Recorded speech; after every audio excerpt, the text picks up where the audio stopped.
Peuple de Dieu au bout des ondes, nous sommes dans la joie divine de vous accueillir dans cette méditation matinale.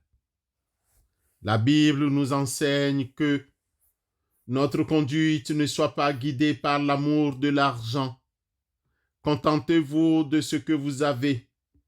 En effet, Dieu lui-même a dit, « Je ne te délaisserai pas et je ne t'abandonnerai pas. » Amen.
Peuple de Dieu au bout des ondes, nous aimerions nous entretenir ce jour sur le contentement.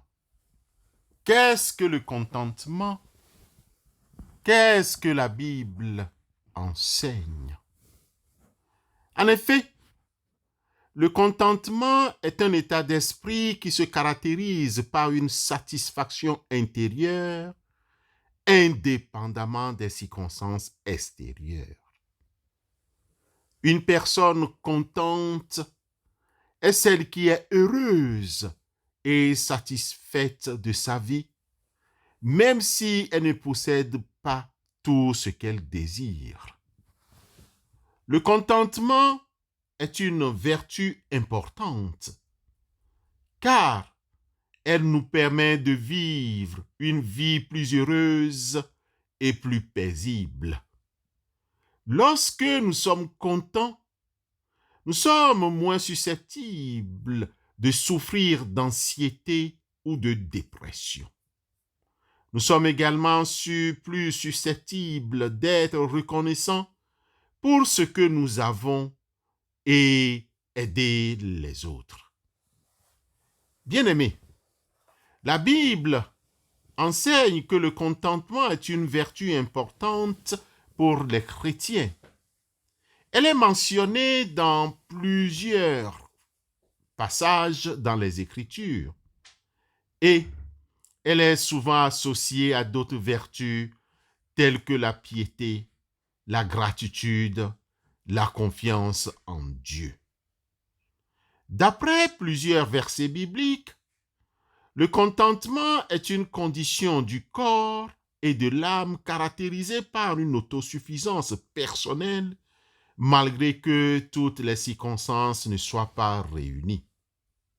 Bien-aimés, le contentement est source de bonheur et de paix.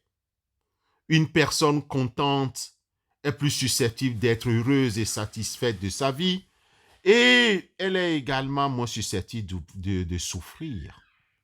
Selon la Bible, le contentement est aussi une preuve de maturité spirituelle. Une personne mature spirituellement est celle qui a appris à se contenter de ce qu'elle a et qui n'est pas constamment à la recherche de plus. Bien-aimés, prenons quelques exemples. Dans la lettre aux Philippiens, l'apôtre Paul fait des recommandations aux saints de Philippe et les exhorte à demeurer fermes dans l'unité et à travailler ensemble à défendre la foi. Il a pris son propre exemple de cette vie de contentement. Il mentionne aux Philippiens 4 que je sais vivre dans l'humiliation et je sais vivre dans l'abondance. En tout et partout, j'ai appris à être rassasié et à avoir faim, à être dans l'abondance et à être dans la disette. Je puis tout par celui qui me fortifie. Chers frères et sœurs dans la foi, de même, dans sa première lettre à Timothée, au chapitre 6, Paul l'apôtre encourage son fils spirituel à vivre dans le contentement. Il écrit: mais ceux qui veulent s'enrichir tombent dans la tentation, dans le piège et dans beaucoup de désirs insensés et nuisibles qui plongent les hommes dans la ruine et la perdition.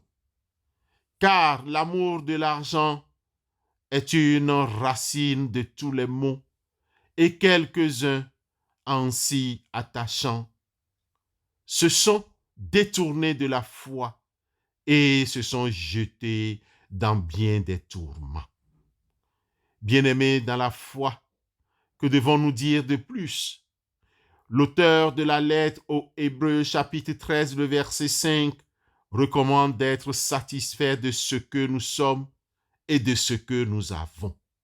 Soyez satisfaits de ce que vous avez, car Dieu lui-même a dit: je ne te délaisserai point et je ne t'abandonnerai point. Bien-aimés, pour terminer, nous vous proposons quelques pistes qui nous permettront de vivre dans le contentement. Continuons de cultiver notre relation avec Dieu. Lorsque nous connaissons Dieu et que nous nous confions en lui, nous sommes plus susceptibles de trouver le contentement dans sa présence, puisqu'il est notre Père. Cependant, ô Éternel, tu es notre Père, nous sommes l'argile, et c'est toi qui nous as formés. Nous sommes ton ouvrage, nous sommes tous l'ouvrage de tes mains. Ésaïe 64, le verset 8. Faisons attention à nos pensées pour éviter la convoitise. Nos pensées, nos regards ont un impact important sur notre humeur et notre attitude. Lorsque nous nous concentrons sur ce que nous avons, nous sommes plus susceptibles d'être satisfaits. L'évangéliste Matthieu, dans son chapitre 6, le verset 26, nous demande de regarder les oiseaux du ciel. Ils ne sèment ni ne moissonnent, et ils n'amassent rien dans des greniers, et votre Père céleste les nourrit. Ne valez-vous pas beaucoup plus qu'eux? Bien-aimés, soyons reconnaissants et joyeux pour ce que nous avons et ne comparons pas notre vie à quelqu'un d'autre, car nul n'est à l'abri du besoin. Remercions Dieu pour ce que nous avons et travaillons à améliorer en bien le peu que nous avons. La gratitude est une attitude qui nous aide à apprécier ce que nous avons. Lorsque nous sommes reconnaissants, nous sommes plus susceptibles d'être heureux et satisfaits. Soyez toujours joyeux, priez sans cesse, exprimez votre reconnaissance en toutes circonstances, car c'est la volonté de Dieu pour vous en Jésus-Christ. 1 Thessaloniciens 5, versets 16 à 18. Bien-aimés dans la foi, soyons au service des autres, soyons altruistes, servons les autres. Le service aux autres nous aide à sortir de nous-mêmes et à nous concentrer sur les besoins des autres. Cela peut nous aider à nous sentir plus satisfaits de notre vie. Mais que Dieu soit remercié lui qui nous donne la victoire par notre Seigneur Jésus-Christ. 1 Corinthiens 15, verset 57. Somme toute, le contentement est un chemin, pas une destination.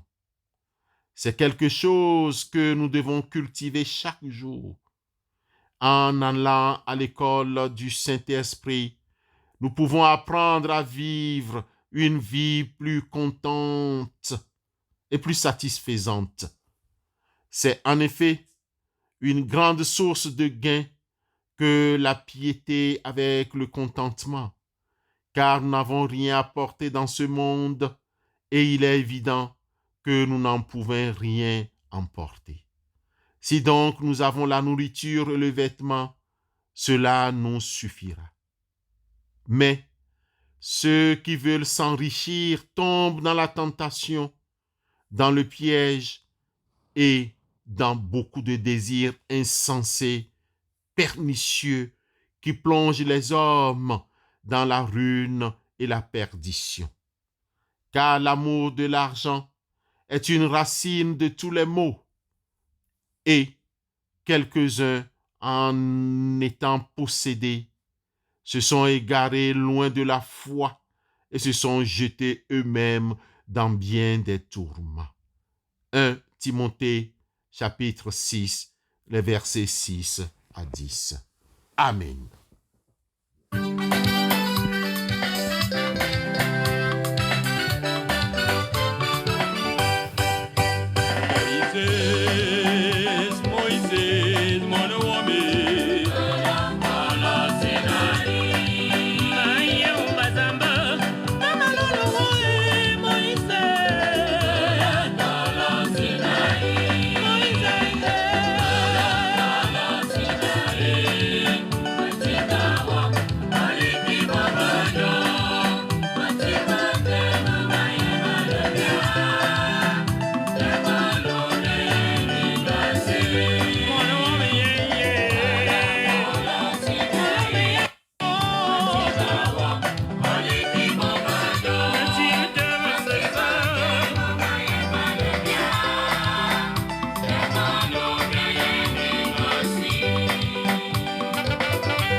Prions Dieu. Seigneur, nous te remercions pour cet enseignement que tu viens de nous donner. Merci de nous avoir appris à marcher à tes côtés et non devant toi. Empêche-nous de nous comparer aux autres. Donne-nous la capacité de nous contenter de ce que nous avons. Nous nous repentons d'avoir parfois pris les devants. Nous regrettons aussi les fois où tu essayais de nous bénir et où nous étions quelque part en arrière, aux prises avec de vieux problèmes. Aide-nous à marcher avec toi dans la paix et la prospérité, sachant qui nous sommes et à qui nous appartenons. Ta parole dit que lorsque nous te plaçons en premier, nous pouvons nous attendre à être bénis. Mais cherchez premièrement le royaume de Dieu et sa justice, et toutes ces choses vous seront données par-dessus. Merci pour la maturité spirituelle, financière et émotionnelle. Nos familles seront bénies par ce que tu nous enseignes.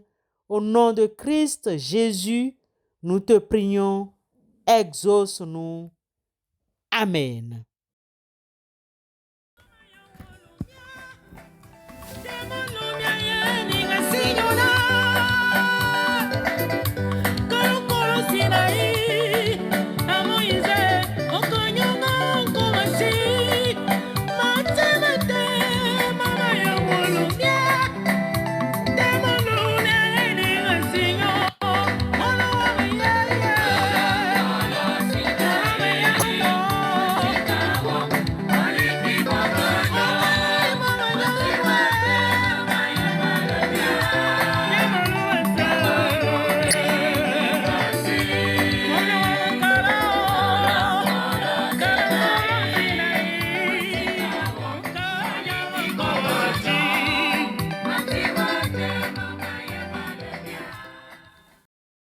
Avant de nous séparer, bien-aimé, au nom de Christ Jésus, je souhaite que tu prospères à tout point de vue et sois en bonne santé à l'image de ton âme. Amen.